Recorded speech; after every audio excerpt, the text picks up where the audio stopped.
Ms. Maxwell, were you a close friend and confidant of Jeffrey Epstein?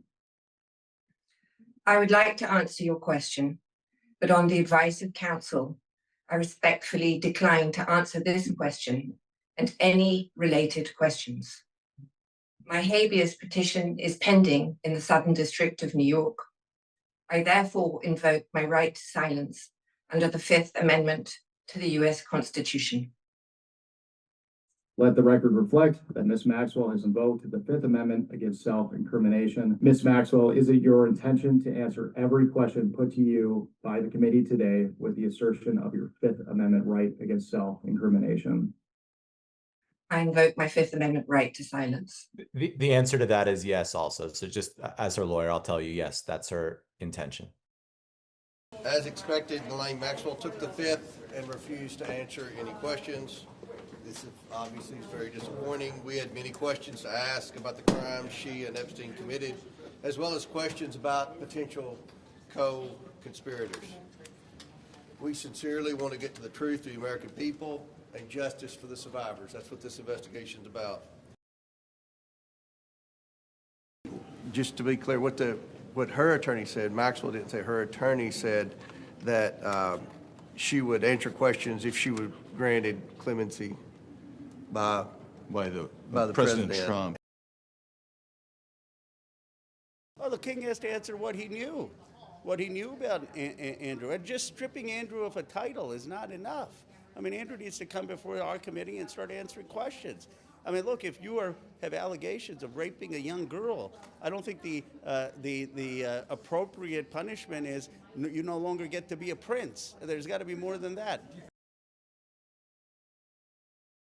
In my opinion, they have filed this writ of habeas corpus just to use it as an excuse to not answer more questions because, again, we know that she's a monster. We know that a jury was able to listen to all of the evidence and find that she should be found guilty. And even Donald Trump's Supreme Court, which that is saying a lot, even his Supreme Court has decided to affirm every single thing that took place on the trial level.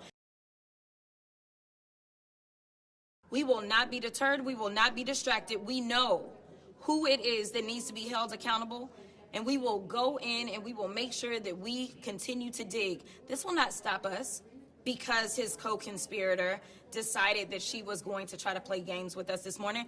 I got news for you, Ms. Maxwell. We're not done.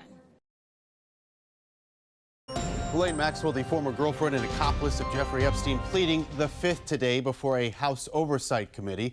Lawmakers here want to find out exactly who was connected to the late convicted sex offender. This comes on the same day the DOJ allowed some members of Congress to review those millions of unredacted files. Representatives Thomas Massey and Ro Khanna claim their review found at least 6 names in those files, all redacted with no explanation. I would like to give the DOJ a chance to say they made a mistake and over-redacted and let them unredact those men's names.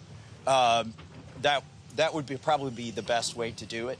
The broader issue is why so many of the files they're getting are redacted in the first place. Commerce Secretary Howard Lutnick also facing tonight bipartisan calls to resign after he appeared in the recent batch of files linked to Jeffrey Epstein. Today, the White House pushing back on this, rejecting those calls, expressing confidence in Howard Lutnick. King Charles says he will support British police working on the Epstein case. This comes after new allegations about Andrew Mountbatten Windsor. A report from the head of an anti-monarchy group claims he shared confidential information with Jeffrey Epstein. It involves the time when the former prince was a UK trade envoy, but he has denied wrongdoing in response to previous Epstein allegations. My reaction is that there's no accountability with pleading the Fifth. We are hoping for truth and honesty, and that's just not there. I feel like predators are being protected in this situation.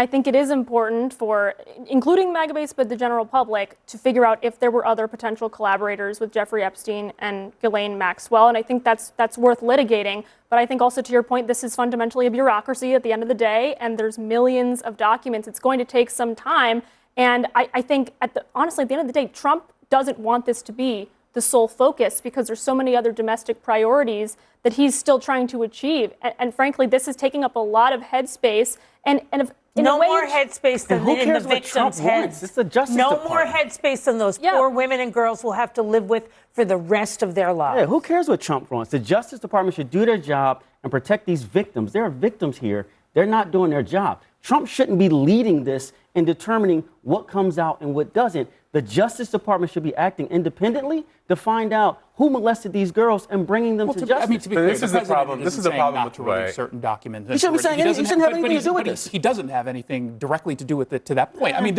his attorney is going to sit with Ghislaine Maxwell. I'm sorry, but have you seen any evidence of the president directing to the level you're even remotely talking about, redacting or not redacting certain documents? Here's the challenge. We saw his administration bring people in to go through the documents before they came out. For 4 years, none of this conversation taking place. So I do think that this president is doing a hell of a lot more than the previous one did. But see, here's the problem. Here's the problem with this Let the Justice exactly, Department do their Abby. job. The problem is that the president, usually the Justice Department has some claim of being impartial. The Justice Department can say, we've got distance from the White House. We can't even talk to them. When I was in the White House, you couldn't even call the Justice Department to ask them when a press release was going to be released. You couldn't do it.